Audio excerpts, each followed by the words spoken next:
Number 10. Crime Syndicate. The Crime Syndicate are the alternate Justice League of Earth 3. The main difference between them and the main continuity team though is that they are evil counterparts to the world's mightiest heroes. Instead of protecting the people of their Earth, they use their power to intimidate and control them instead. Not so good. The Crime Syndicate are pretty fearsome when it comes to their individual power sets and abilities, rivaling the League's members themselves, but the team's weakness lies in their lack of teamwork, and often in their inflated egos. And friends, before we move on to the next spot on this list, if you love what we do here at Top 10 Nerd, if you love my black trench coat, be sure to let us know by clicking that subscribe and hitting that like button. Number 9. Ra's al Ghul, or Ra's al Ghul if you prefer. Ra's al Ghul is traditionally thought of as a Batman villain exclusively, but he's also threatened the whole world before. And he's also threatened the whole Justice League, managing to quickly get rid of all of them using Batman's own intel, which Ra's stole. Ra's al Ghul becomes a JLA villain in the story JLA Tower of Babel. Here he uses one of Batman's strengths against him, and in so doing manages to defeat almost the entire League, except for Batman, who manages to figure out what's happening and in the end eventually put a stop to it before Ra's is able to fully execute his plan. The really crazy thing is, while Ra's did hope to defeat the League, he really just wanted them out of the way so that they wouldn't stop him. So killing the League wouldn't have even been his main focus here, but imagine if it had been his main focus. The other interesting element in Tower of Babel is it also kind of implies that while being team leader,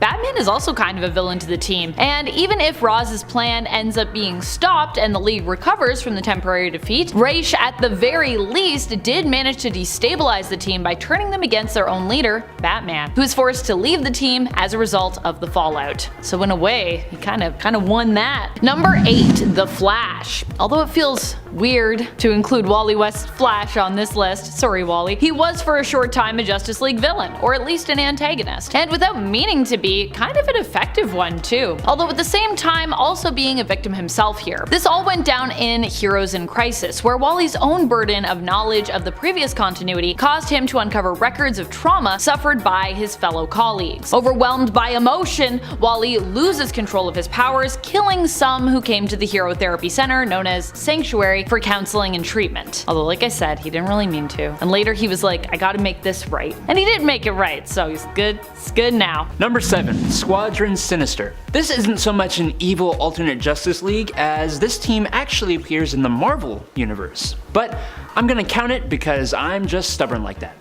The original Squadron Sinister was created as a sort of obvious play on DC Comics Justice League characters Superman, Batman, Green Lantern, and The Flash, with the characters Hyperion, Nighthawk, Dr. Spectrum, and the hilariously named Wizard, respectively. The team was created by the Grand Master after he encountered the Squadron Supreme, and they first appeared in Avengers number 69 when they were pitted against the Avengers in a game between the Grand Master and Kang the Conqueror. They're bad guys who are counterparts to 4 members of the Justice League. I gotta stop justifying my reasons, they're on the list. Argue with me down below if you don't like it. Number 6. Batman Who Laughs. I think after the events of Dark Knight's death metal, we have to acknowledge the Darkest Knight, right? Hailing from the dark multiverse reality of Earth -22, the Batman Who Laughs was originally Bruce Wayne and operated as Batman before he became corrupted by the Joker. He would turn into a villainous combination of these two characters and become known as the Batman Who Laughs, an alternate version of Batman. While he would go on to rival other villains who are beyond even a multiversal level threat to our heroes, Batman Who Laughs, at his base level, without absorbing a bunch of other people's powers, is kinda actually just a guy. Although a really smart and diabolical evil genius sort of guy, and maybe a guy who,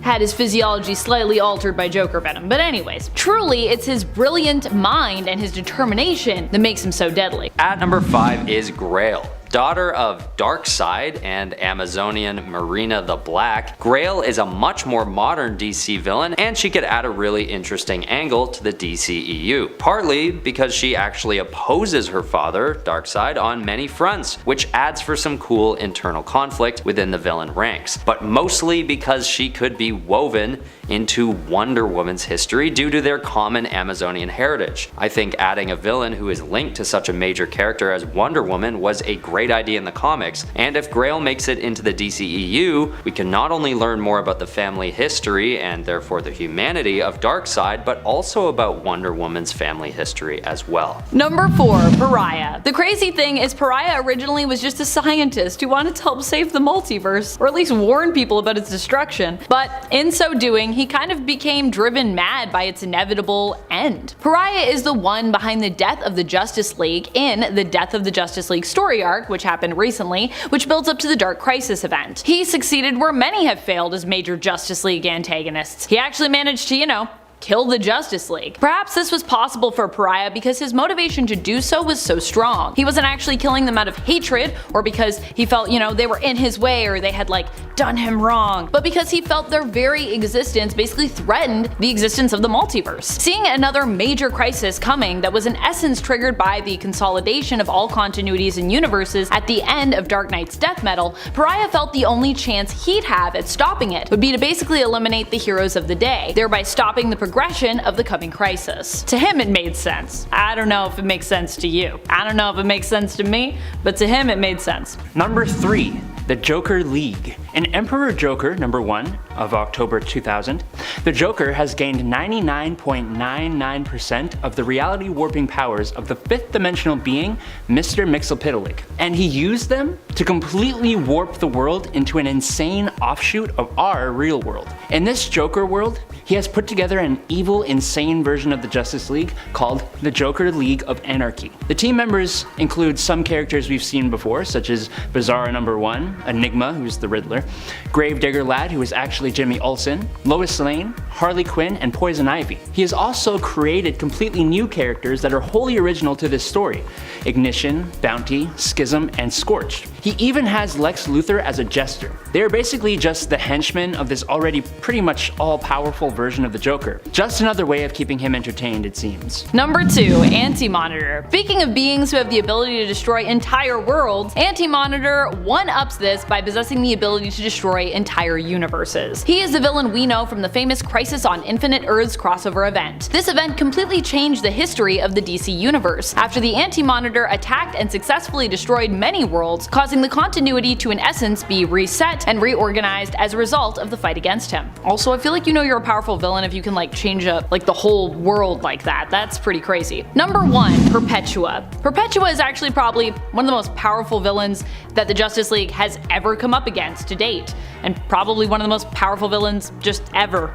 Period. End of statement. She is the mother of the Anti-Monitor, Monitor or Over-Monitor, and the World Forger. Perpetua is actually believed to be one of the most fearsome beings in all of the Omniverse. Never mind the universe or even the multiverse, the Omniverse. The Omniverse holds within it all the known multiverses in existence for those that believe in that. That being the multiverses that are not just DC, but DC, Marvel, any multiverse you can imagine that exists, including our own. Which means, yeah, Perpetua is basically on a whole other level. While she was defeated in Dark Knight's death metal, Perpetua is still seen as being a foe possessing nigh omnipotence, with her even being implied as the creator of the universe, having likely been the hand of creation involved in sparking the Big Bang. She was tricked by the Batman Who Laughs and manipulated by him into giving up kinda all of her crisis energy power, thereby in the end being defeated, but still, at base levels, she would be considered one of the most powerful beings in the known Omniverse. Even though now,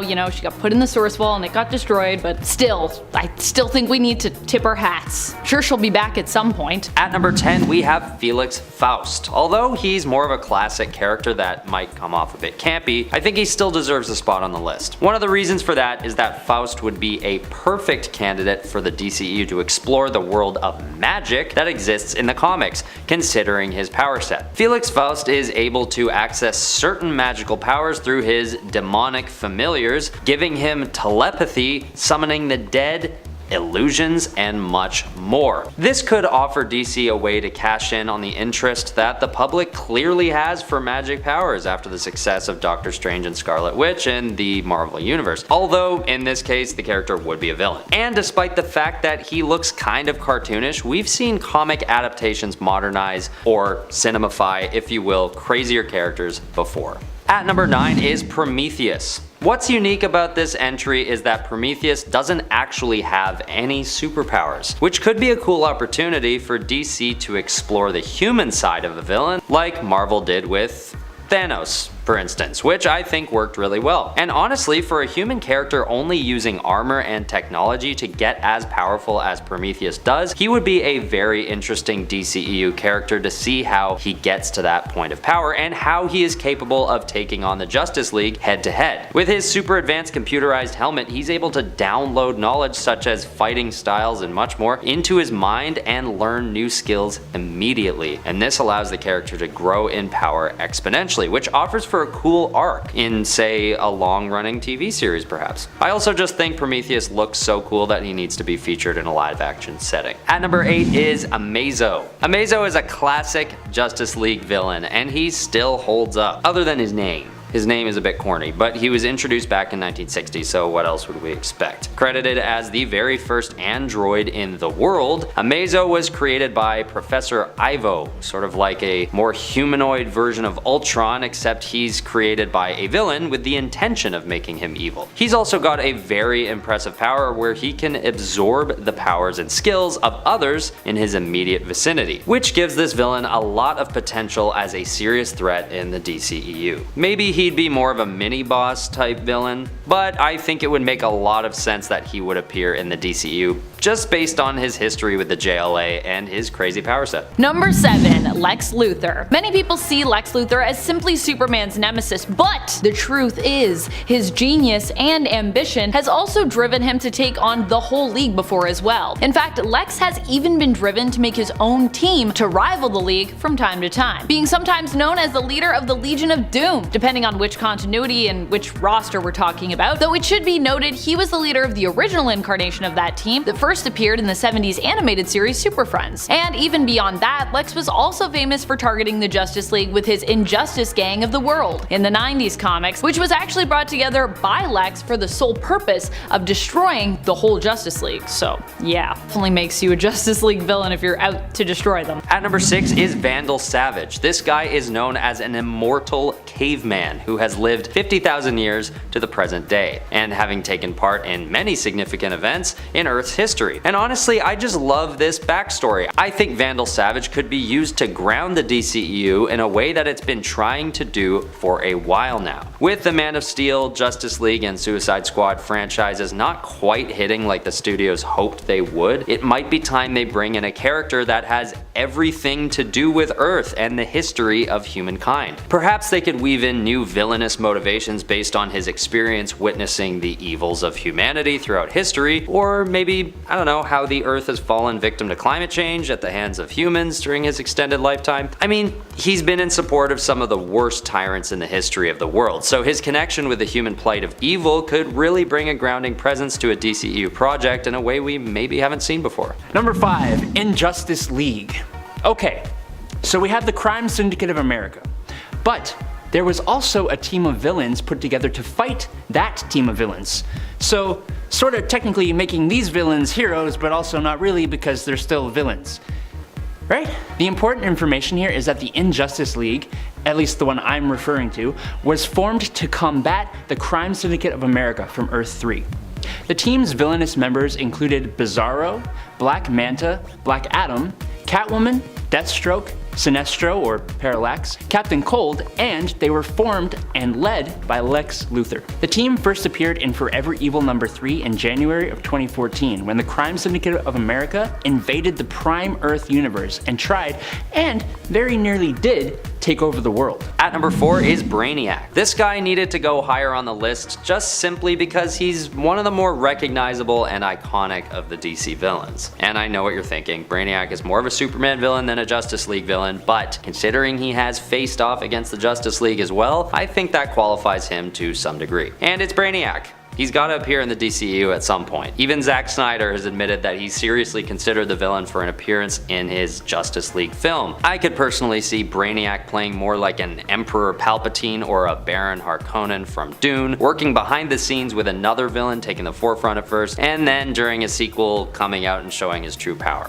but that's just me. Number 3, Darkseid. Darkseid has to be one of the most powerful characters in the entire DC universe, hands down. Especially because although he might not appear to be on the same threat level as some of the others on our list, he's a villain that pretty much has to exist. In other words, you can never fully defeat Darkseid. Darkseid is, meaning that he will keep coming back even after he's defeated. This is because Darkseid is basically like a universal constant in the DC universe. Aside from that, Darkseid is a master strategist and is also known for being an immensely powerful warrior himself and being. He is insanely strong, nigh invulnerable, and comes equipped with Omega Beams, which are said to never miss their target. The beams can either disintegrate Darkseid's opponent completely, or can be used as a life trap when Darkseid chooses instead to employ the Omega Sanction. The Omega Sanction actually traps targets in a series of synthetic lives, which was what happened to Batman instead when he was believed to have been killed by Darkseid. While some individuals can straight up resist the Omega effect, the Omega Beams are also said to be powerful enough to destroy entire planets, which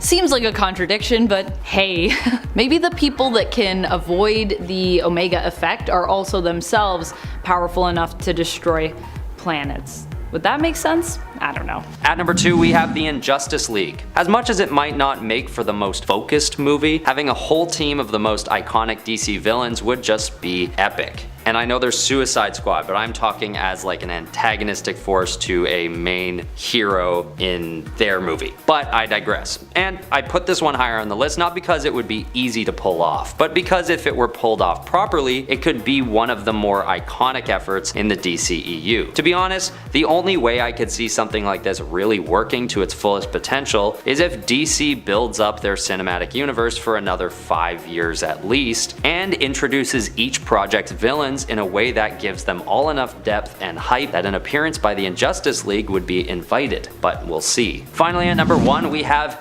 Anti-Monitor. Probably the most powerful villain in the DC comics, Anti-Monitor has faced off against just about every DC hero you could imagine at one point or another. Anti-Monitor is also one of the oldest villains in the comics. Born at the dawn of time, Anti-Monitor is the antithesis to his brother, the Monitor. And with Monitor being the one to watch over the positive matter multiverse, Anti-Monitor exists to watch over, you guessed it, the antimatter multiverse. The only other character I can equate Anti-Monitor to would be Galactus, mainly due to his sheer size and invulnerability, but also due to the fact that neither character has been given the screen time they deserve given their influence throughout the comics. Alright, at number 10 we have the very silly but nonetheless evil Super Enemies. In the 1970s animated TV show Super Friends, there's an episode in 1979 called Universe of Evil, where Superman travels to an alternate universe to meet the evil counterparts to the Super Friends, very creatively named the Super Enemies. And the team is made up of all those bad guys we've all known so well and grown up with. You know, like Aquaman with an eye patch, and tinted red Batman, and oh, who could forget the iconic alien monkey Gleek. What a trailblazing team of supervillains they were. But as much as I roast them, they do actually pose a decent threat to Superman in this storyline, to the point where they team up with the military armed with kryptonite weapons, and even bring in their own version of Superman, giving our Superman a good old run for his money.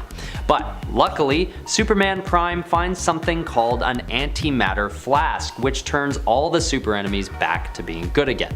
Thank God Aquaman retires that eye patch and is no longer so intensely menacing looking. What a relief. Number 9. Justice League of Assassins. Unfortunately, this evil Justice League didn't stick around too long. Being first introduced in Superman Volume 4, number 15 in March 2017, the Justice League of Assassins on Earth 14 were a group of augmented, mostly non-superpowered soldiers led by the obviously powerful Superman. The team was made up of Wonder Woman, Aquaman, Flash, Batman, Harley Quinn, and Green Lantern. With the exception of Superman, their powers relied mainly on weapons and technology, but primarily they used advanced firearms. Ultimately, they were all slaughtered, with this Superman being kidnapped by Prophecy, which is a shame, because this team looked super cool and they seemed to inhabit a pretty dark and grim looking post-apocalypse. Could have been very interesting. At number 8, we have the Conglomerate. This group is basically a bizarro version of the Justice League created by Booster Gold.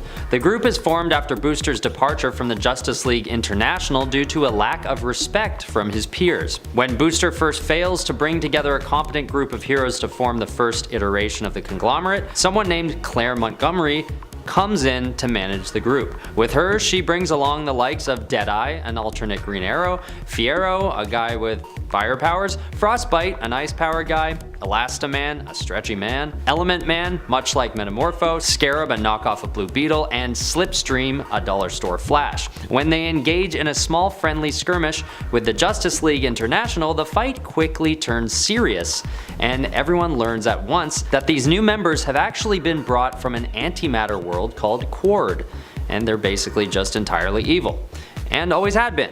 Luckily, the JLI take them down, but it's a close one. At number 7 is Despero. Another classic villain, Despero first appears in 1960's Justice League of America, the self-titled comic book series. So, even though Starro is known as the first villain that the JLA ever faced, Despero is the first villain in the official Justice League storyline. So, now, I'm not gonna claim that Despero has the most original design. He could risk coming off as a pretty generic looking alien bad guy, but his powers are pretty impressive, with flight, telepathy, and mind control in his arsenal. He'd be like the evil, telepathic Red Hulk of the DCEU, which might actually be a cool villain for the League to be faced with in an upcoming project. Alright, at number 6 we have the Justice Lords. Appearing in the animated series Justice League in the episode titled A Better World, this evil team is led by a radicalized Superman. Radicalized because he witnesses Lex Luthor murder the Flash and threaten nuclear war. So, Superman decides he'd abandon the typical hero's code of conduct and kill the bald tyrant himself. And in this alternate universe, Lex Luthor isn't just some super rich supervillain working away and hiding, he's actually worked his way to becoming the President of the United States. So, after his death, there is a power vacuum to be filled. And who would be better rulers than this evil alternate Justice League? No one. They didn't think so anyway, so they take over and put in place a totalitarian government with the justification being that they are protecting humanity from itself. And they start calling themselves the Justice Lords, which, I mean, you should sort of know you're the bad guys when the word Lord is in your title. Luckily, the real Superman is able to catch on and take them out of power before anything goes too far. Number 5. Legion of Doom. The Legion of Doom is pretty impressive considering that they're a group often made up of some of the Justice League's most powerful and recognizable foes, both their foes as individual superheroes as well as foes who have at one time or another threatened the entire Justice League. You know, like Lex Luthor. The Legion of Doom is often seen as competition to the League, being the evil version of the team who often seek to do things their own way, a much more sinister way, usually, but sometimes also seek to rival the League's achievements, operating in the name of the greater good. However, even when they're doing that, they're still kind of, you know, against the League because they're like, we're better than you. So, yeah. At number 4, we have the Injustice Syndicate. I know, lots of groups with Syndicate and Injustice in their names. Well, that's because this evil version of the Justice League actually exists as a sort of combination between the Injustice League and the Crime Syndicate, both of which are included in this list respectively. Appearing in Batman the Brave and the Bold, in the episode called Deep Cover for Batman, Batman manages to travel to their evil dimension and infiltrate their operations disguised as Owlman. He sees that this group comprises of an evil version of himself, along with other evil alternate versions of other heroes he knows and works with. While eavesdropping, Batman learns of their plans to, you know, destroy other universes entirely, which of course, he feels is something he needs to put a stop to.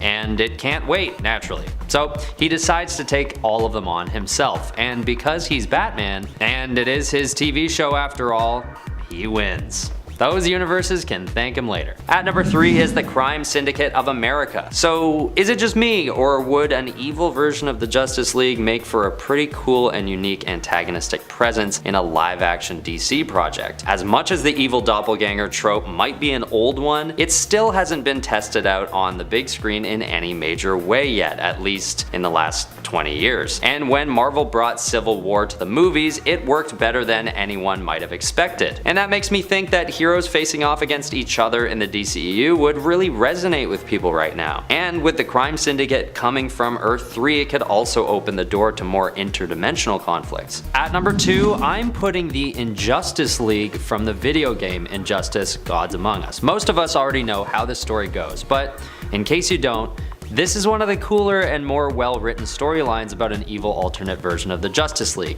In most cases on this list, these evil groups are created by an alternate reality, which is always fun but pretty simple to come up with. But this storyline shows a radicalized Superman leading the Justice League to the dark side.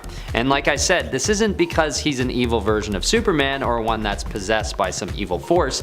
He's genuinely turned to evil after the Joker tricks him into killing Lois Lane. So to combat this new unexpected evil force, Batman decides to bring in other members from the Justice League from another universe, and the result is some pretty great fighting gameplay. And right as the game was being released, a comic book series of the same name was also being released in tandem, serving as a prequel to the game. Where you can derive general story points from the game itself, most of the backstory I just explained actually comes from the comics. It's cool to see the video game and comic book worlds working in tandem, and they make a pretty cool new storyline that I figure has to be ranked pretty high on this list. Number 1. The Crime Syndicate of America. The Crime Syndicate of America hails from the strength-obsessed Earth 3, and is a twisted, evil version of many characters who make up the main universe Justice League of America. Its members include Ultraman in place of Superman, Thomas Wayne Jr. aka Owlman, and Alfred Pennyworth as the Outsider, Superwoman, who was Lois Lane at one point and Donna Troy at another, the cowardly Harold Jordan and vengeful John Stewart, who are both Power Ring, which are evil Green Lanterns, at different times, John Allen and John Chambers separately also as Johnny Quick, Atomica, Sea King, Deathstorm, Grid, and John Johns. They come into contact with the main universe many times, and they almost always spell out bad news, as you'd expect from the antithesis to the Justice League of America.